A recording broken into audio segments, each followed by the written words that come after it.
Did you know Jesus had prophesied against institutional churches?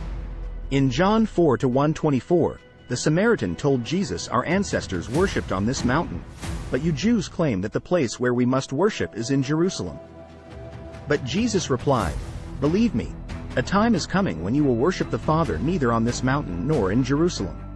Yet a time is coming and has now come when the true worshippers will worship the Father in the Spirit and in truth, for they are the kind of worshippers the Father seeks. God is Spirit, and His worshippers must worship in the Spirit and in truth. Please remember to like this video, leave a comment and subscribe to our young channel for more life-saving teachings.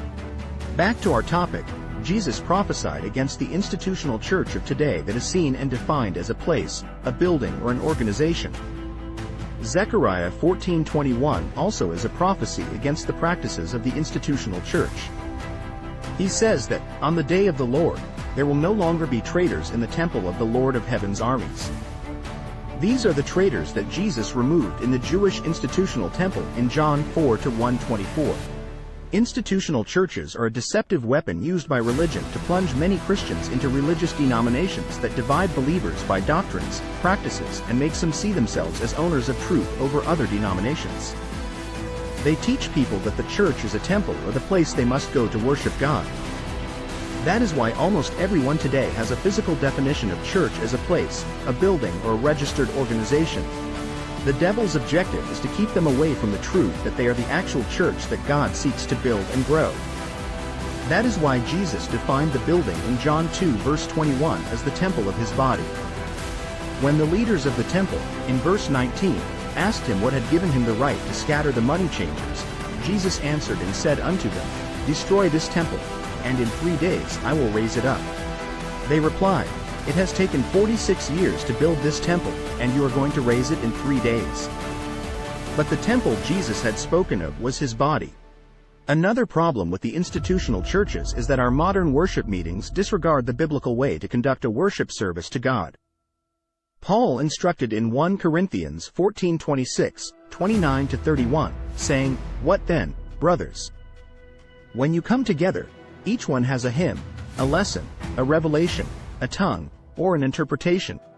Let all things be done for building up. Let 2 or 3 prophets speak, and let the others weigh what is said. If a revelation is made to another sitting there, let the first be silent. For you can all prophesy one by one, so that all may learn and all be encouraged. 1 Corinthians 14:26, 29-31. Paul commanded to follow his instructions as a command of the Lord. 1 Corinthians 14:33, 36-38. The home church services held by the first disciples in the New Testament were God's protective shield and sole means to counter the institutional church that clearly has a questionable foundation today.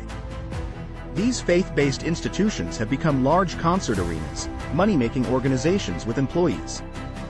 Most now have products they sell like books, holy water, anointed oil, the list is long. Others have prophetic consulting services that help address day-to-day challenges. Very few of them now have managed to remain pure both in doctrine and in the way they do things. However, most still teach tithing as payment and so collect millions of tithes and January salaries as first fruits from their members to save them the devourer of their livelihoods. In conclusion, it is fair to say that the church that will overcome, whether large or small, is not the institutional church, but the believer or community of Christ that meet and follow the instructions of 1 Timothy 3:1-13 regarding elders and deacons. Members of a house church should make sure that A. there are recognized elders and B. the elders are biblically qualified. These men should be held accountable even as they hold the group accountable to follow sound doctrine, Titus 1:9.